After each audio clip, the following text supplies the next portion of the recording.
الحمد للہ المبتدئ خلقہ بالانعام المتفضل علی عبادہ بالاحسان لہ الحمد کلہ فی البکور والآصال وفی کل حین وآن احمدہ حق حمدہ لا احصی ثناء علیہ کما ہوا اثنى علی نفسہ۔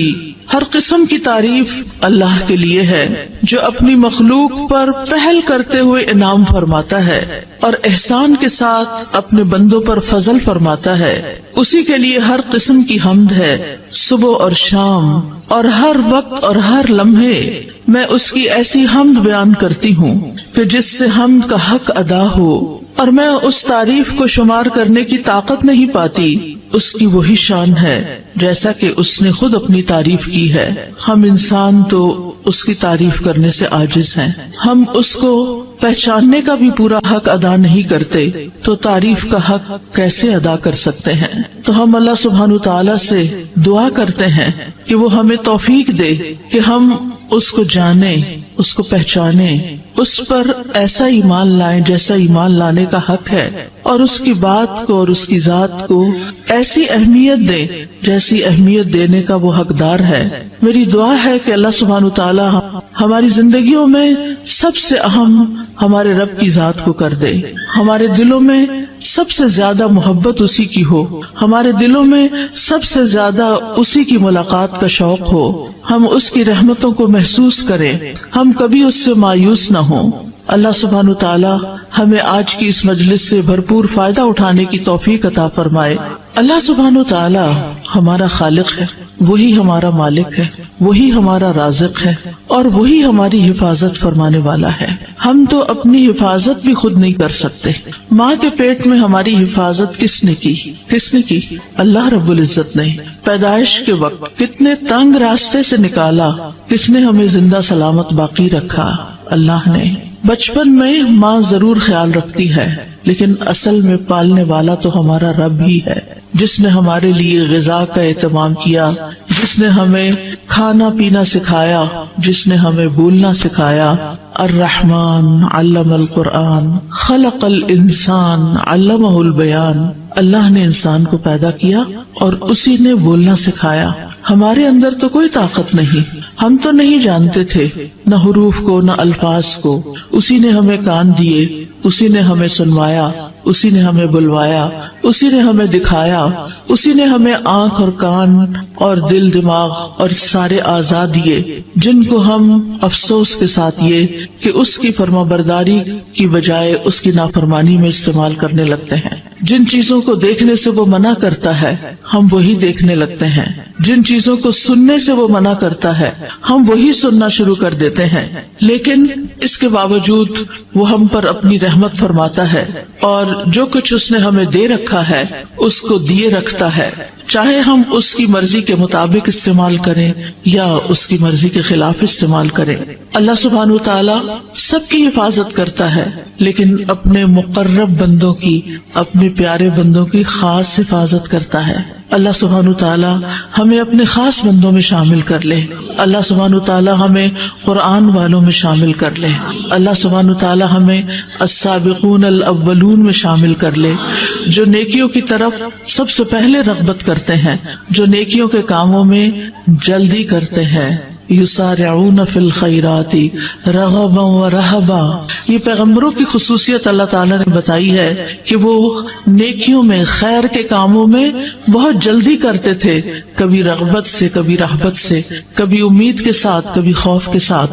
اللہ سبحانہ تعالیٰ صرف ہماری حفاظت نہیں کرتا بلکہ وہ تو زمین و آسمان کی حفاظت کر رہا ہے، وہ تو بل کے اندر ایک چیونٹی کی بھی حفاظت کرتا ہے، اس کو بھی خوراک دیتا ہے، وہ تو اس بڑے آسمان کی جو ہمارے اوپر چھایا ہوا ہے ایک چھت کی طرح بغیر ستونوں کے، اس کی بھی حفاظت کرتا ہے کہ وہ ہمارے اوپر ٹوٹ کے گر نہ پڑے۔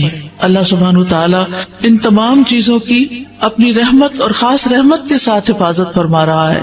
وَيُمْسِكُ السَّمَاءَ أَن تَقَعَ عَلَى الْأَرْضِ إِلَّا بِإِذْنِهِ إِنَّ اللَّهَ بِالنَّاسِ لَرَءُوفٌ رَحِيمٌ. اور وہ آسمان کو یوں تھامے ہوئے ہے کہ وہ اس کے اذن کے بغیر زمین پہ گر نہیں سکتا. بلا شبہ اللہ بندوں پر بڑا ہی شفقت کرنے والا، بڑا ہی مہربان ہے. اور یہ حفاظت اس کے لیے کچھ مشکل کام بھی نہیں، اس پر کچھ بوجھ بھی نہیں. اللہ سبحانہ وتعالی پوری کائنات کی حفاظت فرما رہا ہے. وہ ستاروں اور سیاروں کو بھی ہم پہ گرنے نہیں دیتا. سورج، چاند، ستارے ہمارے اوپر سے گزر جاتے ہیں. اللہ سبحانہ وتعالی نے ان کو ایسے نظام میں باندھ کے رکھا ہوا ہے کہ ان میں سے کوئی بھی سرتابی کر کے ٹوٹ کے نیچے نہیں آتا. اور جو ستارے اس کے حکم سے ٹوٹتے بھی ہیں، فضا میں گرتے بھی ہیں، الحمدللہ ہمارے اوپر ان کی بارش نہیں برستی کہ ہم رات سوئے پڑے ہوں اور اوپر سے کوئی ایسی چیز آ کے گرے کہ صبح اٹھ ہی نہ سکیں. کس طرح اللہ تعالیٰ جاگتے میں بھی اور سوتے میں بھی ہماری حفاظت کرتا ہے. پھر اللہ سبحانہ تعالیٰ اپنے مومن بندوں کی شیطان سے بھی حفاظت فرماتا ہے. شیطان جو ہمارا ازلی ابدی دشمن ہے، کس طرح اللہ سبحانہ تعالیٰ نے ہمیں اس سے بچا کے رکھا ہوا ہے. وہ ہمیں اللہ سے دور لے جانا چاہتا ہے اور ہم اللہ کی باتیں سننے کے لیے اس کو چھوڑ کر شوق در شوق ایسی محفلوں میں آ کے بیٹھ جاتے ہیں اور اپنی زندگیوں کو اس کی راہ میں وقف کرتے ہیں، اس کا دین سیکھتے ہیں. یہ اس کی مدد اور اس کی رحمت کے بغیر ہو ہی نہیں سکتا. لہٰذا اللہ اپنے خاص بندوں کو شیطان سے بچا کر ان کے دلوں میں ایمان پیدا کر دیتا ہے اور ایمان کی محبت پیدا کر دیتا ہے، ایمان کو ان کے دلوں میں سجا دیتا ہے. وَلَكِنْ حَبَّبَ إِلَيْكُمُ الْإِيمَانَ وَزَيَّنَهُ فِي قُلُوبِكُمْ. اللہ نے ایمان کو تمہارے دلوں میں محبوب بنا دیا اور اس نے ایمان کو تمہارے دلوں میں سجا دیا. شیطان تو کبھی یہ کام نہ کرنے دیتا. اگر اللہ سبحانہ تعالیٰ کی خاص رحمت نہ ہوتی، پھر اللہ سبحانہ تعالیٰ جہاں ہماری دنیا کی مصلحتوں کی حفاظت کرتا ہے، اللہ سبحانہ تعالیٰ ہمارے دین اور ایمان کی حفاظت بھی فرماتا ہے. گمراہ کرنے والی خواہشات اور گمراہ کرنے والے شبہات اور شکوک سے بھی اور شیطان کے وسوسوں سے بھی ہمیں بچاتا ہے. اللہ سبحانہ تعالیٰ کا خاص شکر ہے کہ اس نے ہماری عقل کی حفاظت کی ہے کہ ہم بات سمجھ پاتے ہیں. اس نے ہمارے صحت کی حفاظت کی ہے کہ ہم اپنے کام چل پھر کے کر سکتے ہیں. اس نے ہماری قوتوں کی حفاظت کی ہے کہ ہم دیکھ سکتے ہیں، سن سکتے ہیں، بول سکتے ہیں، ہم بہت سے کام کر سکتے ہیں، چیزیں اٹھا سکتے ہیں، رکھ سکتے ہیں. اور اس میں آپ دیکھیے کہ خاص طور پر اللہ کے جو خاص بندے ہوتے ہیں جو اپنے اعضاء کو اللہ سبحانہ تعالیٰ کی رضا کے کاموں میں لگاتے ہیں، ان کی کس طرح اللہ تعالیٰ مدد فرماتے ہیں. ابو طیب الطبری کے بارے میں آتا ہے کہ وہ 100 سال کی عمر سے بھی زیادہ آگے بڑھ گئے تھے، لیکن وہ اپنی عقل اور قوت سے فائدہ اٹھا سکتے تھے، یعنی ان کی عقل برقرار تھی. عام طور پر تو یہ ہوتا ہے نا، جو لوگ بوڑھے ہونے لگتے ہیں ان کا حافظہ کمزور ہو جاتا ہے، وہ بھولنے لگتے ہیں اور بعض اوقات وہ بالکل بیکار ہو جاتے ہیں. انہوں نے کشتی سے زمین پہ چھلانگ لگا دی تو اس پر سب نے کہا کہ یہ آپ نے کیا کیا ہے، اس عمر میں چھلانگیں تو نہیں لگاتے. تو انہوں نے کہا یہ وہ اعضاء ہیں جن کی ہم نے بچپن میں اللہ کی نافرمانیوں سے حفاظت کی، تو آج اللہ تعالیٰ نے بڑھاپے میں بھی ہمارے اعضاء کو سلامت رکھا ہوا ہے. تو اگر ہم چاہتے ہیں کہ ہم جتنا بھی جئیں ہماری ان ساری نعمتوں کی حفاظت ہو، تو پھر ہمیں اللہ کی اطاعت میں جینا ہوگا. اللہ سبحانہ وتعالیٰ کا خاص فضل ہے کہ وہ ہمارے مال اور اولاد کی حفاظت فرماتا ہے، اور خاص طور پر نیک بندوں کے. سورۃ کہف آپ پڑھتے ہوں گے ہر جمعے کو، اس میں یہ آیت آتی ہے نا، اما الجدار فکان لغلامین یتیمین فی المدینۃ وکان تحتہ کنز لہما وکان ابوہما صالحا. اور دیوار کی بات یہ ہے، وہ دیوار جیسے خضر علیہ السلام نے وہ گر چکی تھی تو اسے دوبارہ بنا دیا تھا، حالانکہ اس بستی والوں نے انہیں کھانا نہیں دیا تھا، پھر بھی انہوں نے وہ دیوار بنا دی ان کے لیے بغیر کسی قیمت کے. تو اس دیوار کا قصہ یہ تھا کہ وہ 2 یتیم لڑکوں کی تھی جو اس شہر میں رہتے تھے، اور اس دیوار کے نیچے ان کے لیے خزانہ مدفون تھا، اور ان کا باپ ایک نیک آدمی تھا. تو باپ کی نیکی کی وجہ سے اس کے فوت ہونے کے بعد اس کی اولاد کے خزانے کی وراثت کی حفاظت کی جا رہی ہے. لیکن آج ہم دیکھتے ہیں کہ جب مال حرام سے کمایا جاتا ہے اور حرام جگہوں پہ خرچ کیا جاتا ہے اور اولاد کو بھی حلال حرام کی تمیز نہیں سکھائی جاتی، تو پھر آپ نے دیکھا ہوگا، سنا تو ہوگا کہ کس طرح اولاد باپ کے مرنے کے بعد اپنے ہی باپ کی چھوڑی ہوئی وراثت پر لڑ لڑ کے مرتی ہے، اور کیسے کیسے جھگڑتی ہے، اور کیسے کیسے وہ آپس میں پھر ایک دوسرے کے گلے کاٹتے ہیں، اور بعض اوقات قتل و غارت تک نوبت آ جاتی ہے. لیکن اگر انسان اپنی زندگی کو اللہ کی اطاعت میں گزارتا ہے تو اس سے نہ صرف یہ کہ زندگی میں فائدہ ہوتا ہے، بلکہ مرنے کے بعد بھی اللہ تعالیٰ غائبانہ طریقے سے اولاد کی بھی حفاظت کرتا ہے اور مال کی بھی حفاظت کرتا ہے اور اس کام کی بھی حفاظت کرتا ہے جو آپ اپنی زندگی میں کرتے ہیں. اس حفاظت کے لیے آج میں آپ کو ایک دعا سکھاؤں گی اور اس کا مطلب بھی بتاؤں گی، تاکہ ہم اس دعا کو اپنی زندگی میں شامل کریں اور اللہ تعالیٰ ہماری قوتوں کی حفاظت فرمائے اور پھر یہ حفاظت ہمارے مرنے کے بعد بھی جاری رہے. میرے پیچھے کہیے، اللہم متعنی بسمعی وبصری واجعلہما الوارث منی وانصرنی علی من ظلمنی وخذ منہ بثأری. اے اللہ، تو مجھے میری سماعت اور میری بصارت سے مستفید ہونے کا موقع عطا فرما اور ان دونوں کو میرے لیے وارث بنا دے، اور مجھ پر ظلم کرنے والے کے خلاف میری مدد فرما اور تو اس سے میرا انتقام لے. صحابہ کی کثیر تعداد نے اس دعا کو روایت کیا ہے. یہ حدیث ابو ہریرہ رضی اللہ عنہ، جابر بن عبداللہ رضی اللہ عنہ، علی بن ابی طالب رضی اللہ عنہ، عائشہ رضی اللہ تعالی عنہ، سعد بن زرارہ رضی اللہ عنہ، انس بن مالک رضی اللہ عنہ اور دوسرے صحابہ نے اس دعا کو روایت کیا ہے کہ رسول اللہ صلی اللہ علیہ وسلم اپنے رب سے یہ دعا کیا کرتے تھے. تو صحابہ بھی اس دعا کو پڑھتے تھے اور ہمیں بھی دعا پڑھنی چاہیے. دعا کا مطلب کیا ہے؟ اللہم متعنی بسمعی و بصری. یہاں لفظ متع استعمال ہوا ہے. سم تو کان کو کہتے ہیں، بصر آنکھ کو کہتے ہیں. اللہم کا مطلب یا اللہ. تو نیا لفظ کیا ہے؟ متع. متع متع یمتع تمتیع متاع سے ہے. متاع کس کو کہتے ہیں؟ فائدے کی چیز. ٹھیک ہے نا؟ تو مطلب ہے اللہ ہمیں اپنی آنکھوں اور اپنی کانوں سے فائدہ اٹھانے کی توفیق دے. ان دونوں سے ہم لطف اندوز ہوں، حرام طریقے سے نہیں، حلال طریقے سے. یعنی اے اللہ مجھے ان دونوں سے ایسے فائدہ پہنچا کہ ان کو باقی رکھ، یعنی جب تک میں زندہ ہوں میرے یہ اعضاء کام کرتے رہیں، یعنی میری نظر نہ جائے، میری سننے کی طاقت نہ جائے، یہ دونوں صحت مند ہوں، مفید ہوں، یہاں تک کہ میری عمر پوری ہو جائے اور میں اپنے ان دونوں اعضاء کے ساتھ فائدہ اٹھاتا رہوں. آپ دیکھیں، علم حاصل کرنے کے لیے آنکھیں اور کان دونوں ہی ضروری ہیں. یہ دونوں دل کے دروازے ہیں. ہم آنکھوں سے دیکھتے ہیں، پڑھتے ہیں اور دل میں اتارتے ہیں، یا پھر کانوں سے سنتے ہیں اور دل میں اتارتے ہیں. دل میں علم جمع نہیں ہو سکتا جب تک کہ ہم اپنی آنکھوں اور کانوں کو استعمال نہ کریں. تو اے اللہ ان دونوں کو میرے لیے سلامت رکھ اور تندرست رکھ، کیونکہ بعض اوقات آنکھیں خراب ہو جاتی ہیں، بعض اوقات کانوں میں درد شروع ہو جاتی ہے، کان بند ہو جاتے ہیں. تو ان کی صحت اور سلامتی کی دعا ہے یہ. جسم میں باقی اعضاء بھی بڑے کام کے ہیں، لیکن یہ بہت ہی اہم ہے کہ یہ دونوں صحیح کام کرتے رہیں، ہر طرح کی بیماریوں سے محفوظ رہیں، تاکہ ہم ان کو اللہ کی رضا میں، اللہ کی اطاعت کے کاموں میں استعمال کریں. اور پھر وَاجْعَلْهُمَ الْوَارِثَ مِنِّي، کہ اللہ ان دونوں کو میرا وارث بنا دینا. وہ کیسے؟ کہ جب تک میری زندگی ہے یہ مجھے فائدہ دیں، اور جب میں فوت بھی ہو جاؤں. تو عام طور پر انسان جب فوت ہوتا ہے تو آپ دیکھیں اپنے پیچھے مال چھوڑ جاتا ہے یا اولاد چھوڑ جاتا ہے، ایسا ہی ہے نا.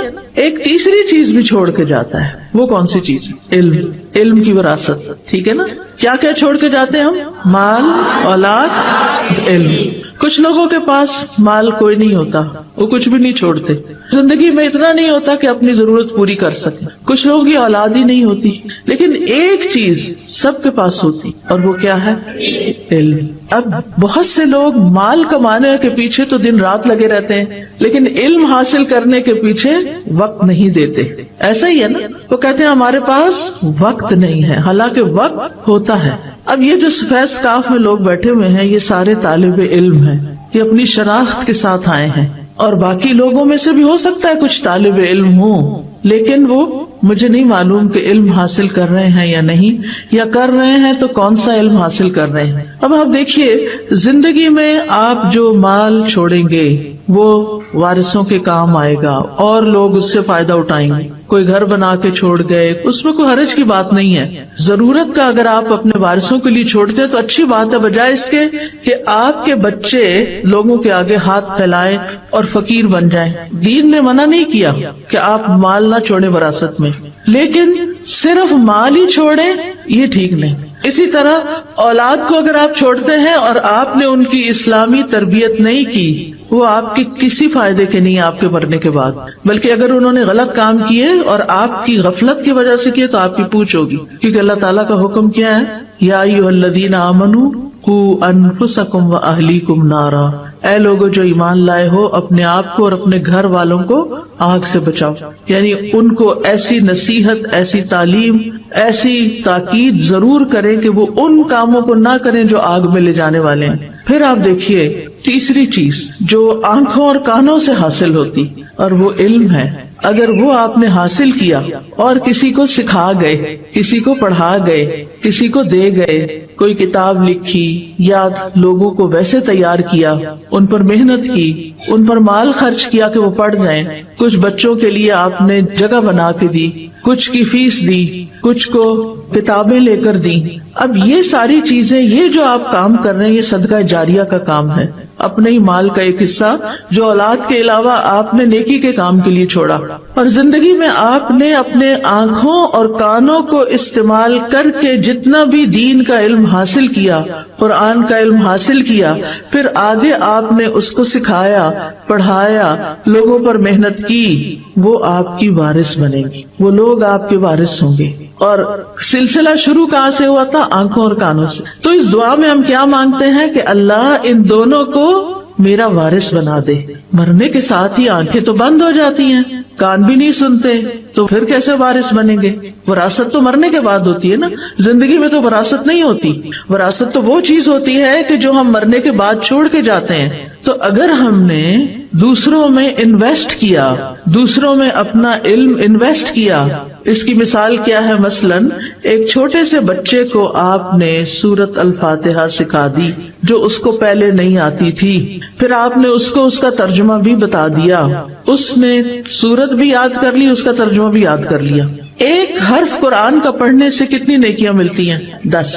اور اگر آپ وہ کسی اور کو سکھا دیتے ہیں تو جتنی دفعہ وہ پڑھتا ہے اس کو بھی 10 مل رہی ہیں، 10 آپ کو بھی مل رہی ہیں. اب یہ بچہ 80 سال کی عمر تک زندہ رہتا ہے اور ہر روز دن میں 5 نمازوں کا پابند ہو گیا، کیونکہ آپ نے اس کو نماز کی پابندی بھی سکھا دی کہ آپ نے 7 سال کی عمر میں اس کو یہ چیزیں سکھائیں، اس نے نماز شروع کر دی، وہ 80 سال تک نماز پڑھتا رہا، سمجھ کے پڑھتا رہا.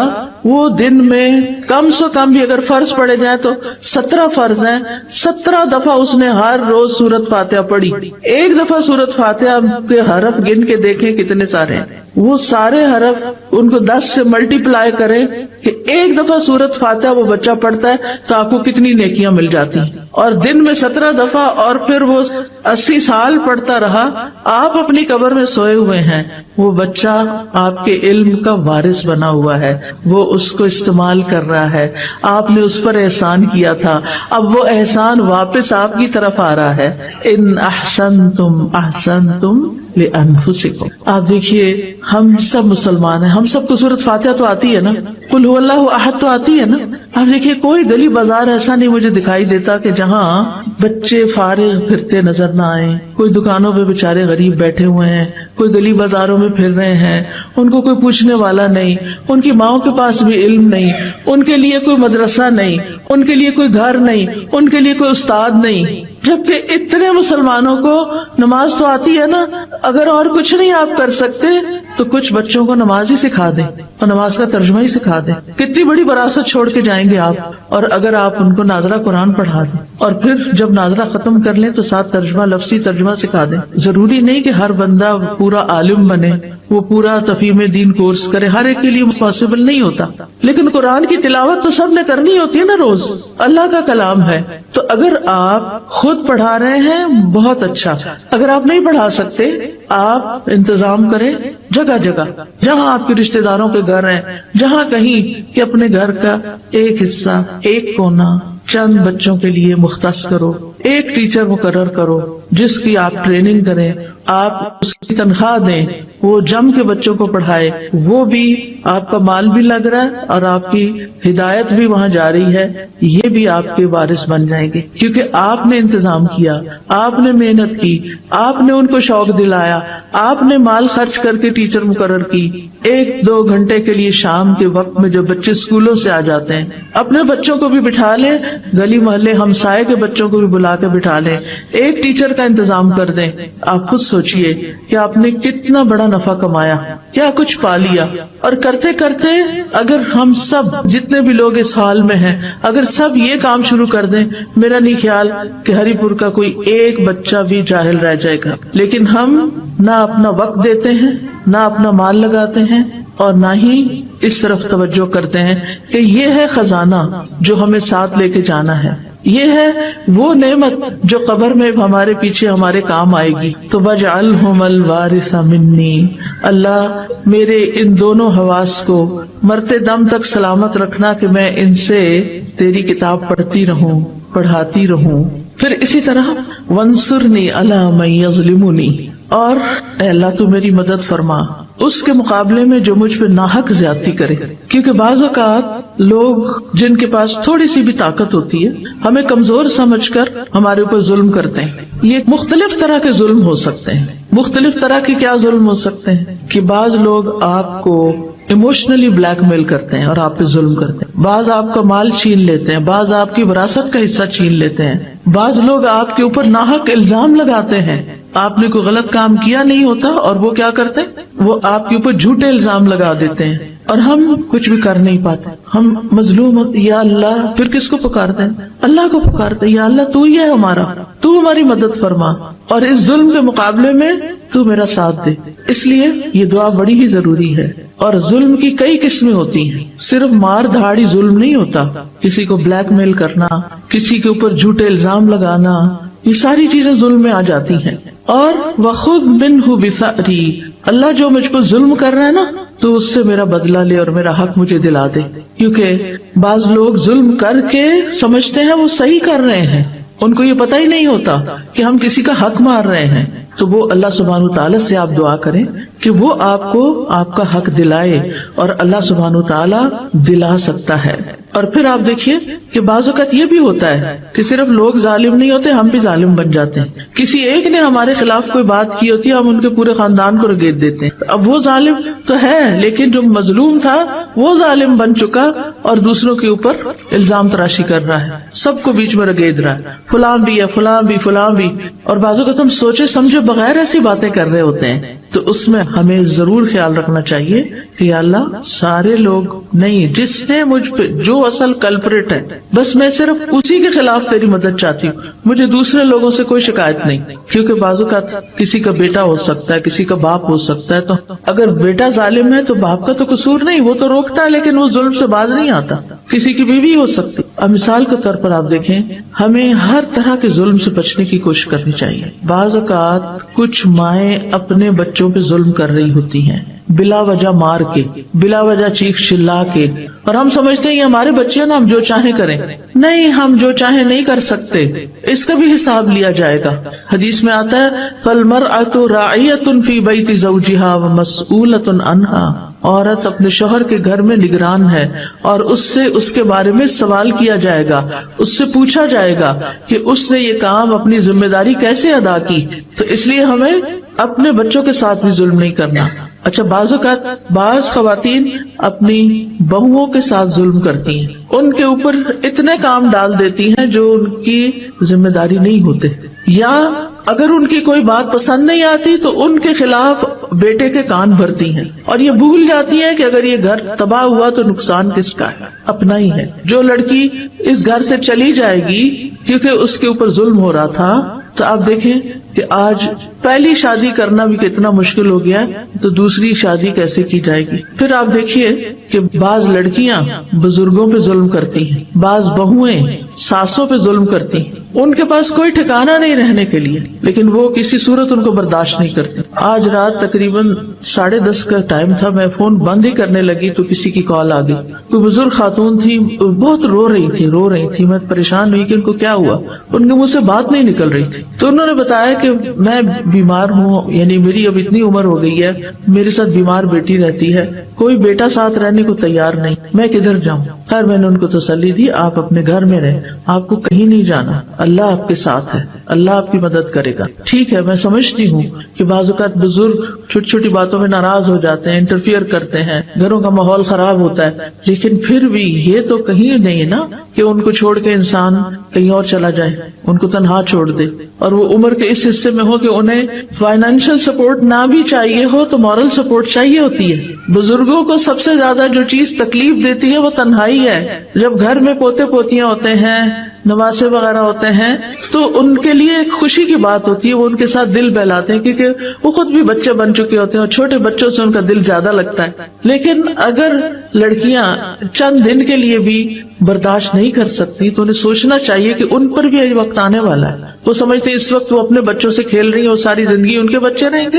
آپ اپنے ماں باپ کے ساتھ جو کرتے ہیں وہ واپس پلٹتا ہے۔ یہ زندگی ایک امتحان ہے، اس زندگی میں انسان پر آزمائشیں آتی ہیں، کبھی اپنے گھر کے اندر سے ہی آتی ہیں۔ اللہ سبحانہ وتعالیٰ فرماتے ہیں وَجَعَلْنَا بَعْضَكُمْ لِبَعْضٍ فِتْنَةً أَتَصْبِرُونَ، ہم نے تم میں سے بعض کو بعض کے لیے آزمائش بنایا ہوا ہے، کیا تم صبر کرو گے؟ تو حل کیا ہے؟ صبر و برداشت، ایک دوسرے کو برداشت کرنا، اپنے آپ کو مشغول کرنا، ان مسائل کا حل تلاش کرنا۔ یعنی اگر کوئی گھر میں بزرگ ایسا ہے جس نے آپ کی زندگی حرام کی ہوئی ہے تو بجائے اس کے کہ اسے گھر سے باہر نکال پھینکے، یہ مسئلے کا حل نہیں ہے۔ آپ سوچیں کہ آپ نے اس کی ناراضگی سے کیسے بچنا ہے، آپ نے خود اپنے لیے کون سا ایسا کام شروع کرنا ہے کہ جس سے آپ کا وہ انٹریکشن یا وہ مسئلہ کم سے کم پیش آئے کہ جس کی وجہ سے آپ کو مشکل ہوتی ہے، اور اس کے لیے اللہ سبحانہ وتعالیٰ سے آپ دعا کریں گے کہ اللہ تعالیٰ میرے لیے آسانی فرما دے، ٹھیک ہے نا؟ تو یاد رکھیے کہ ہمارے جسم کے جتنے بھی اعضاء ہیں، میں پھر دعا پہ آ رہی ہوں واپس، ہمارے جسم کے جتنے بھی اعضاء ہیں یہ ہمارے پاس اللہ کی امانت ہے، یہ ہم نے خود نہیں بنائی، یہ ہاتھ ہم نے خود بنایا نہیں بنا، ہمیں پتا ہے نا، تو جو بناتا ہے وہی مالک ہوتا ہے۔ یہ آنکھیں ہم نے خود لی ہیں، کہیں سے خریدی ہیں نہیں، جس نے دی ہے وہی ان کا مالک ہے۔ ہمارے پاس امانت ہے، کچھ سالوں کے لیے اللہ تعالیٰ یہ دیکھ رہے ہیں کہ ہم ان کے ساتھ کرتے کیا ہیں، ہم ان کو استعمال کیسے کرتے ہیں۔ اگر اللہ تعالیٰ کی مرضی کے مطابق استعمال کرتے ہیں تو عبادت ہے، اطاعت ہے، اور اگر اللہ تعالیٰ کی مرضی کے مطابق استعمال نہیں کرتے تو یہ نافرمانی ہے، گناہ ہے، ٹھیک ہے نا؟ یہ اعضاء اللہ کی عظیم نعمتوں میں سے اللہ تعالیٰ فرماتے ہیں واللہ اخرجکم من بطون امہاتکم لا تعلمون شیئا وجعل لکم السمع والابصار والافئدہ لعلکم تشکرون، اور اللہ نے تمہیں تمہاری ماؤں کے پیٹوں سے اس حال میں نکالا کہ تم کچھ نہیں جانتے تھے، اس نے تمہارے لیے کان اور آنکھیں اور دل بنا دیے تاکہ تم شکر ادا کرو۔ تو ہم نے کیا کرنا ہے؟ شکر ادا کرنا ہے۔ شکر کیسے ادا ہوتا ہے؟ ان نعمتوں کا صحیح استعمال کر کے، مالک کی مرضی کے مطابق استعمال کر کے۔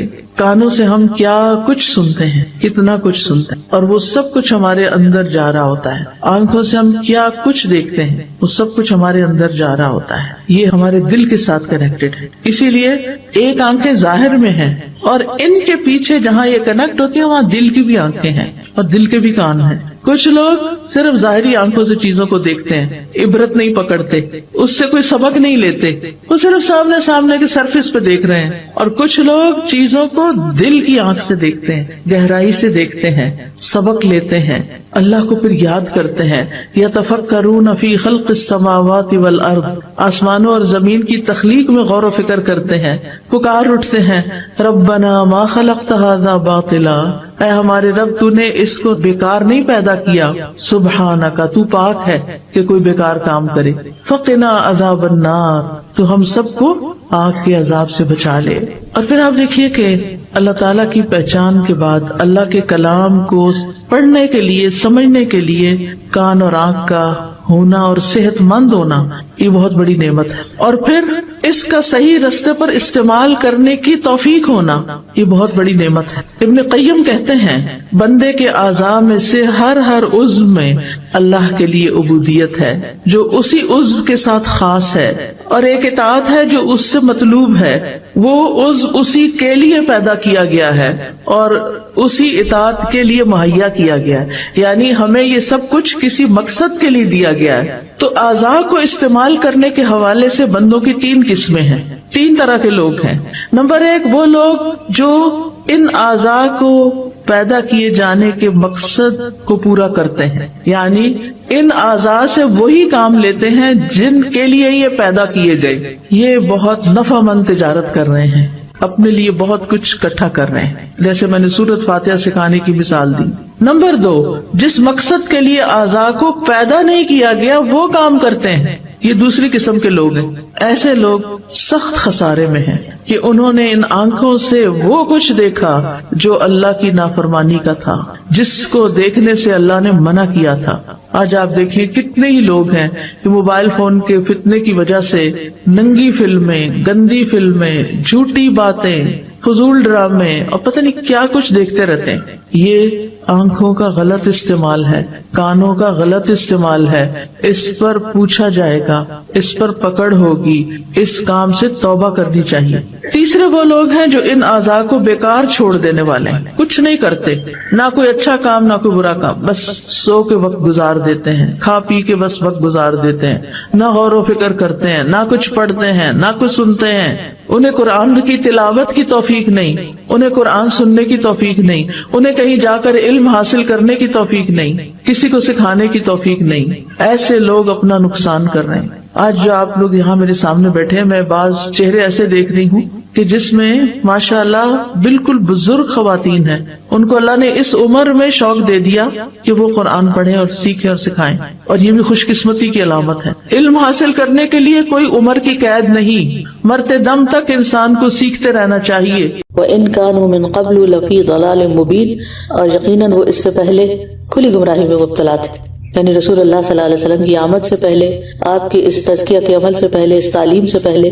تو صرف تعلیم کا کام کافی نہیں ہوتا کہ ہم قرآن مجید کو سکھا دیں یا انفارمیشن پاس کر دیں یا اسی طرح حدیث پڑھا دیں یا دیگر سبجیکٹس جو باقی میتھس سائنس ہے وہ پڑھا دیں اور ہمارا کام ختم ہو جائے۔ ایک معلم کا کام تزکیہ اور تربیت بھی ہوتا ہے، اور اسی طرح گھر کے اندر ماں باپ کا جو رول ہوتا ہے، والد اور والدہ کا کام وہ اولاد کی تربیت اور اصلاح بھی ہوتا ہے، اور اسی طرح جو شخص جس بھی ذمہ داری پر فائز ہے اس کی یہ ذمہ داری بنتی ہے کہ وہ دوسروں کی اصلاح کرے۔ نبی صلی اللہ علیہ وسلم کے بارے میں صحیح بخاری کی روایت ہے جس میں آتا ہے کہ تورات میں آتا ہے اللہ ان کی روح اس وقت تک قبض نہیں کرے گا جب تک اس ٹیڑھی ملت کو آپ کے ذریعے سے سیدھا نہ کر دیا جائے، اس طرح کہ وہ لا الہ الا اللہ کا اقرار کر لیں، اور وہ اس کے ذریعے سے اندھی آنکھوں کو، بہرے کانوں کو اور پردے میں پڑے ہوئے دلوں کو کھول دے گا۔ تو نبی صلی اللہ علیہ وسلم نے افراد کی بھی اصلاح کی اور امت کی بھی اصلاح کی، اور آپ یہ کام مکمل کر کے دنیا سے گئے۔ پھر اسی طرح آپ دیکھیں کہ مومنوں کے باہمی تعلقات کی بنیاد بھی ایک دوسرے کی اصلاح کرنے پر ہے۔ سورۃ التوبہ میں آتا ہے والمؤمنون والمؤمنات بعضهم اولیاء بعض یأمرون بالمعروف وینہون عن المنکر ویقیمون الصلاۃ ویؤتون الزکاۃ ویطیعون اللہ ورسولہ اولئک سیرحمہم اللہ ان اللہ عزیز حکیم۔ اور مومن مرد اور مومن عورتیں ان کے بعض کے اولیاء ہیں، مددگار ہیں، دوست ہیں، وہ نیکی کا حکم دیتے ہیں اور برائی سے منع کرتے ہیں، اور نماز قائم کرتے ہیں اور زکوٰۃ دیتے ہیں، اور اللہ اور اس کے رسول کا حکم مانتے ہیں۔ یہی لوگ ہیں جن پر اللہ ضرور رحم کرے گا، بے شک اللہ سب پر غالب کمال حکمت والا ہے۔ تو اس سے کیا پتہ چلتا ہے کہ باہمی تعلقات مومنوں کے اس بات کا تقاضا کرتے ہیں کہ وہ ایک دوسرے کو خیر اور بھلائی پر قائم رکھیں، ایک دوسرے کے مددگار بنے اس کام میں کہ وہ نیکی کی طرف بلائیں اور برائی سے روکنے والے ہوں، اور اپنی ذاتی زندگی میں بھی عبادات پر قائم ہوں۔ تو ایسے ہی لوگ جو ہے نا اللہ تعالیٰ کی ضرور رحمت پائیں گے۔ اور ویسے بھی آپ دیکھیں کہ اصلاح کرنا جو ہے ایمان کا تقاضا بھی ہے۔ نبی صلی اللہ علیہ وسلم فرمایا کہ تم میں سے جو شخص کوئی برائی دیکھے تو اس کو اپنے ہاتھ سے روک دے، تو وہ شخص بری و ذمہ ہو گیا. اگر اس کی طاقت نہ ہو تو زبان سے روکے، وہ بھی بری ہو گیا. اور اگر اس کی قدرت نہ ہو تو دل سے برا سمجھے، وہ بھی بری ہو گیا. لیکن یہ ایمان کا سب سے کمزور درجہ ہے. تو بہرحال اصلاح کرنا یعنی دوسروں کی اصلاح انسان کی نہ صرف یہ کہ اپنی ذات کی اصلاح کے لیے ضروری ہے، اگرچہ اپنی نیت سب سے پہلے کرے گا، لیکن اپنی اصلاح بھی اس وقت تک نہیں ہوتی جب تک انسان دوسرے کی نہیں کرتا. کیونکہ جب انسان دوسروں کی اصلاح کرنا شروع کرتا ہے تو وہ پلٹ کر واپس اسی کی طرف آتی ہے. اور پھر یہ ہے کہ ہمارا دین تو خیر خواہی کا نام ہے، اور خیر خواہی کا مطلب یہی ہے کہ ہم اپنے ساتھیوں کے لیے، اپنے ماتحت لوگوں کے لیے، اپنے اسٹوڈنٹس کے لیے ان کی دین و دنیا کی بھلائی چاہنے والے ہوں، اور ان کے ساتھ حسن سلوک کرنے والے ہوں، اور انہیں نیکی کی راہوں کی طرف بلانے والے ہوں، برائیوں سے روکنے والے ہوں. اور مسلمان کا مسلمان پر حق بھی یہی ہے کہ وہ اس کو چھوڑ نہ دے اور اسے حق کی وصیت کرتا رہے. اور یہ چیز انسان کو آخرت کے خسارے سے بھی بچانے والی ہے اور دنیا میں بھی. والعصر ان الانسان لفی خسر الا الذین آمنوا وعملوا الصالحات وتواصوا بالحق وتواصوا بالصبر. تو آپس میں ایک دوسرے کو حق کی تلقین کرنا اور صبر کی تلقین کرنا یہی اصلاح کا کام ہے. اور اس کے بغیر انسان جو ہے وہ خسارے میں ہے، چاہے وہ ایمان اور عمل صالح کر بھی رہا ہو. اور مصلحین کی موجودگی کسی بھی قوم کے اندر جو ہے وہ عذاب سے بچاؤ کا ذریعہ بنتی ہے. سورۃ ہود میں آتا ہے وَمَا كَانَ رَبُّكَ لِيُهْلِكَ الْقُرَىٰ بِظُلْمٍ وَأَهْلُهَا مُصْلِحُونَ. اور آپ کا رب ایسا نہیں کہ بستیوں کو ظلم سے ہلاک کر دے جبکہ اس کے باشندے اصلاح کرنے والے ہوں. لیکن جب اصلاح کرنے والے خود ان برائیوں میں شریک ہو جائیں تو پھر آپ جانتے ہیں کہ حال کیا ہوتا ہے. اللہ تعالیٰ ہم سب کو اس سے محفوظ رکھے. اور ایک اور بات بھی یاد رکھیے کہ اصلاح کرنے والوں کا اجر اللہ تعالیٰ ضائع نہیں کرتا، جیسے قرآن مجید میں آتا ہے اِنَّا لَا نُضِيعُ أَجْرَ الْمُصْلِحِينَ. کیونکہ یہ ایک مشکل کام بھی ہے، اور انسان جب کسی کی اصلاح کرتا ہے تو فوراً اس پر واپس بیکلیش آتا ہے کہ تم اپنے آپ کو تو دیکھو، تم کیا کر رہے ہو. تو اس طرح یہ صبر کا تقاضا بھی کرتی ہے یہ چیز. لیکن یہ ہے کہ انسان جب یہ کام شروع کرتا ہے تو اس میں اس کی محنت بھی لگتی ہے، اسے تکلیف بھی اٹھانی پڑتی ہے، اور اس کے لیے کئی قربانیاں بھی کرنی پڑتی ہیں، باتیں بھی سننی پڑتی ہیں. لیکن اگر وہ اللہ سے اجر چاہنے کے لیے اور اللہ سے اجر کی امید رکھتے ہوئے یہ کام کرے گا تو انشاءاللہ اس پر اسے استقامت حاصل ہوگی. اور ایسے لوگوں کا اجر جو ہے وہ اللہ کے ذمہ ہے.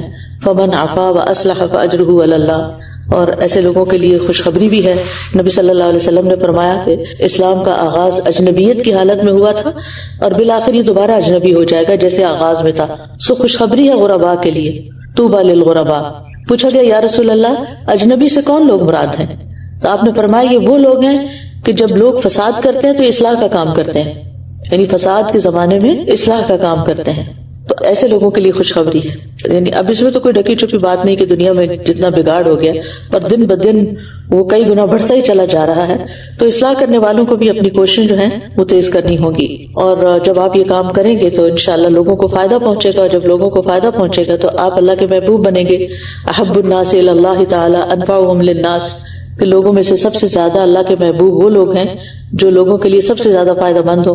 اور ویسے بھی جو لوگ لوگوں کو بھلائی کی بات سکھانے والے ہیں ان کے لیے فرشتے اور آسمانوں والے اور زمین والے، حتیٰ کہ چونٹی اپنے سوراخ میں اور مچھلیاں بھی اس کے لیے دعائیں خیر کرتی ہیں جو لوگوں کو بھلائی کی باتیں سکھاتا ہے.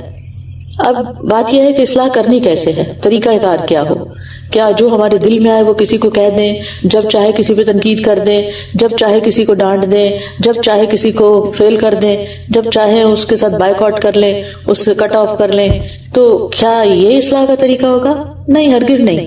نبی صلی اللہ علیہ وسلم کے طریقے کے مطابق اصلاح کرنا بہت ضروری ہے، کیونکہ نبی صلی اللہ علیہ وسلم کی ذات میں بہترین نمونہ ہے. اور یہی ہمارا مقصد ہے اس کلاس کا کہ ہم احادیث کی روشنی میں نبی صلی اللہ علیہ وسلم کے طریقے کے مطابق ان میں غور و فکر کر کے سیکھیں کہ اپنے لیے کہ ہم نے یہ کام کرنا کیسے. اگر اس کام کے بغیر گزارا نہیں، اور اس کام میں فائدے ہیں، اور اس کام میں اجر ہے، اور اس کام سے اللہ تعالیٰ محبت کرتا ہے، تو پھر ہمیں ضرور یہ طریقے سیکھنے ہیں، اور وہ نبی صلی اللہ علیہ وسلم ہی سے سیکھنے ہیں. کیونکہ اللہ سبحانہ وتعالیٰ نے جو حکمت آپ کو دی تھی وہ ہم میں نہیں، اور آپ نے یہ حکمت سکھائی بھی. جیسے آتا ہے نا وَيُعَلِّمُهُمُ الْكِتَابَ وَالْحِكْمَةَ، کہ وہ کتاب یعنی قرآن اور والحکمہ سنت کی تعلیم نبی صلی اللہ علیہ وسلم نے دی. ابن قیم رحمہ اللہ کہتے ہیں کہ جب بندے کی دونوں جہانوں میں خوش نصیبی نبی صلی اللہ علیہ وسلم کی سیرت کے ساتھ مربوط اور وابستہ ہے تو ہر وہ شخص جو اپنی خیر خواہی چاہتا ہے اور جو اپنے نفس کی خیر اور خوش نصیبی چاہتا ہے اس پر واجب ہے کہ وہ نبی صلی اللہ علیہ وسلم کی سیرت، طریقے اور آپ کی شان کو جانے، جس سے وہ جاہلوں کی صف سے نکل جائے. کتنی زبردست بات بات کی انہوں نے کہ ہماری دونوں جہانوں کی خوش نصیبی نبی صلی اللہ علیہ وسلم کی سیرت کے ساتھ وابستہ ہے، اور پھر یہ کہ ہر وہ شخص جو خیر خواہی چاہتا ہے، اپنی خیر خواہی اور دوسروں کی بھی خیر خواہی، تو لازم ہے کہ وہ پھر آپ کے طریقے، آپ کی سیرت اور آپ کی شان کو جانے، اور اسی سے وہ جہالت سے باہر نکلے گا، اور اس کے ساتھ وہ آپ کے پیروکار، آپ کے گروہ اور آپ کے لشکر کی گنتی میں شمار ہو جائے۔ اور اس بارے میں لوگ کچھ ان چیزوں میں سے بہت قلیل حاصل کرنے والے ہیں اور کچھ بہت زیادہ حاصل کرنے والے ہیں، کچھ اس سے محروم ہیں۔ یعنی اب آپ جتنے بھی لوگ یہ سن رہے ہیں اور جو بھی اس کلاس میں انشاءاللہ شریک ہوں گے، ان میں سے کچھ تو پورا فائدہ اٹھا لیں گے، کچھ کو تو پتہ ہی نہیں کہ یہ بھی کوئی خیر بڑھ رہی ہے کہیں، اور کچھ جو ہے وہ اس کو بہت کم حاصل کریں گے۔ بس فضل اور مہربانی اللہ کے ہاتھ میں ہے، اپنے بندوں میں سے جس کو چاہتا ہے اس کو عطا کرتا ہے، اور اللہ بڑے فضل والا ہے۔ تو بہرحال آپ صلی اللہ علیہ وسلم رحمۃ اللہ عالمین تھے، کامل اخلاق والے تھے، بہترین اخلاق والے تھے، آپ نے لوگوں کی بہترین انداز میں اصلاح فرمائی۔ حضرت عائشہ کہتی ہیں کہ جب آپ کو کسی آدمی کے بارے میں کوئی ناگوار بات موصول ہوتی تو آپ اس طرح نہیں کہتے تھے کہ فلاں کو کیا ہوا کہ وہ اس طرح کی باتیں کرتا ہے، بلکہ آپ فرماتے لوگوں کو کیا ہو گیا کہ وہ اس طرح کی باتیں کر رہے ہیں۔ یعنی ایک چھوٹا سا مثال ہے کہ کس انداز میں آپ اصلاح کیا کرتے تھے۔ تو آپ نے اللہ کے اذن سے اور اللہ کے حکم سے دلوں کی اصلاح بھی کی، اور لوگوں کی عبادات کی اصلاح بھی کی، ان کی عقل اور سوچ کے طریقے کی اصلاح بھی کی، فرد اور خاندان اور معاشرے امت کی اصلاح بھی کی۔ یعنی زندگی کے ہر میدان میں آپ کی اصلاح کے طریقے ہمیں ملتے ہیں، اور وہ طریقہ ہمیں آپ ہی سے سیکھنا ہے، نبی صلی اللہ علیہ وسلم سے، کیونکہ اگر اصلاح کا طریقہ درست نہ ہو تو بذات خود وہ فساد بن جاتا ہے۔ کہنے کا تو منافق بھی اپنے آپ کو مصلح کہتا ہے، سورۃ البقرہ میں آتا ہے وَإِذَا قِيلَ لَهُمْ لَا تُفْسِدُوا فِي الْأَرْضِ قَالُوا إِنَّمَا نَحْنُ مُصْلِحُونَ، اور جب ان سے کہا جاتا ہے زمین میں فساد مت ڈالو تو کہتے ہیں ہم تو صرف اصلاح کرنے والے ہیں۔ اللہ تعالیٰ ان کے بارے میں کیا فرماتا ہے؟ أَلَا إِنَّهُمْ هُمُ الْمُفْسِدُونَ وَلَكِنْ لَا يَشْعُرُونَ۔